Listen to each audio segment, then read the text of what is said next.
Virginie Bravant, bonsoir. Nous continuons notre visite de Naples avec vous et on va découvrir les gants napolitains. Moi, j'avoue que je ne savais pas, en fait, qu'on en fabriquait tellement là-bas. Ben oui, vous savez que l'art de fabriquer des gants, c'est finalement une tradition très très ancienne.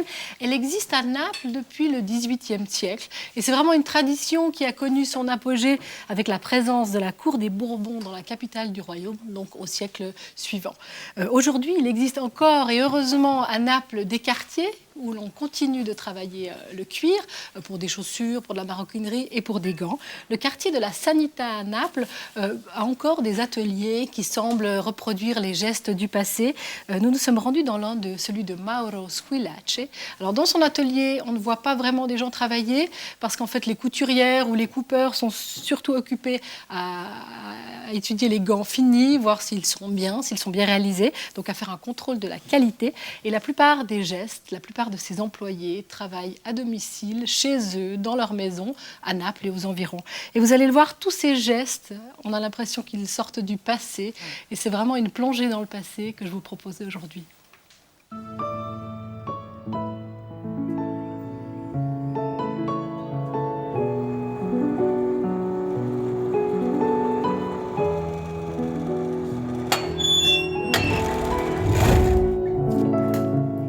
Ma famille, c'est la famille Squillace, qui a débuté dans la ganterie en début de 1900, pour mon grand-père. Je suis troisième génération de gantier et c'est un métier qui existe depuis des siècles.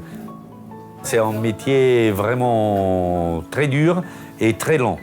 Il y a 25 passages différents. Et ça, on peut dire un accessoire, mais je dis que c'est vraiment un chef-d'œuvre. C'est pas un artisanat, c'est de l'art.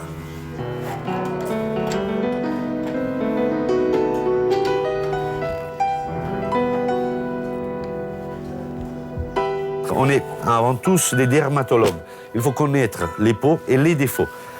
Il y a des cicatrices, il y a des rides, il y a des maladies de l'animal. Il faut trier la partie bonne qui sert pour les gants et la partie avec des défauts pour faire éventuellement les nœuds et les fourchettes ou les bandelettes.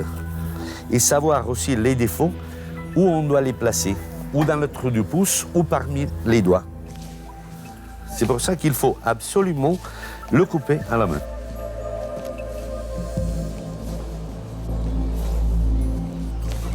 Ça fait 50 ans. J'étais un jeune homme. Maintenant, j'en ai 63. J'ai toujours fait ce métier. J'ai la passion. C'est vraiment un métier qu'on ne peut pas faire si on n'a pas la passion. Il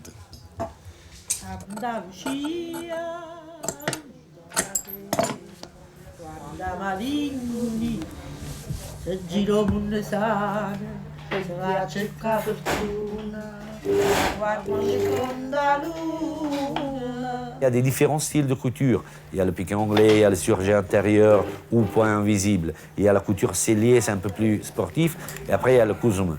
Heureusement, à Naples, il y a encore des petits villages connus pour des styles de couture différents.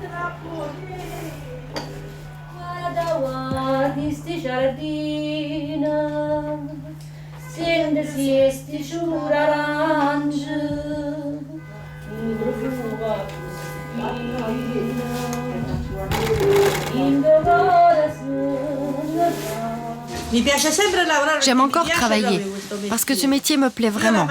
Le matin, je suis vraiment contente de venir parce que j'aime ça. Je le fais avec passion.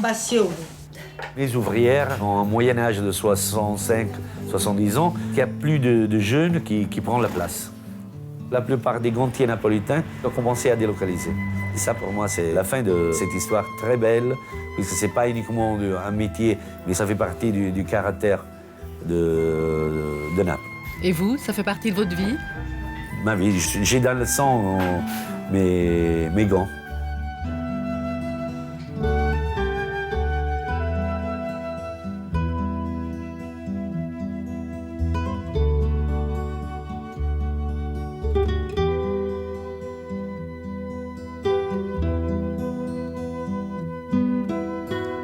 entendu, un métier en voie de disparition? Alors malheureusement oui, peut-être pas parce que Mauro, donc le personnage qu'on voit dans ce reportage, est vraiment très très attaché à ce métier. Il le dit lui-même, c'est toute sa vie.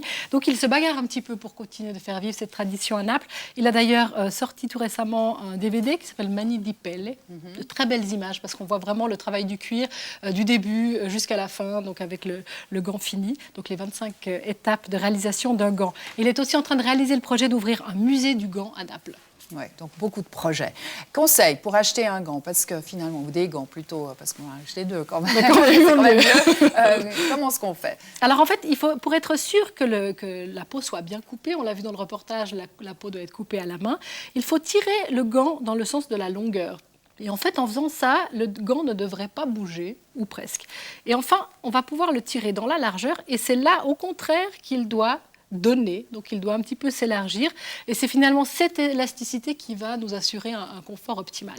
Au niveau de la doublure, il faut être aussi attentif à ce que la doublure, qui est une doublure de soie ou de cachemire, soit un gant dans le gant. En fait, il ne faut pas que la doublure soit collée au cuir pour permettre justement une meilleure respiration. Donc on l'a vu dans le reportage, il est simplement collé au bout des doigts, puis après c'est juste un gant enfilé dans le gant. Donc c'est très confortable. Et c'est magnifique. Alors demain, qu'est-ce qu'on fait? Alors demain, vous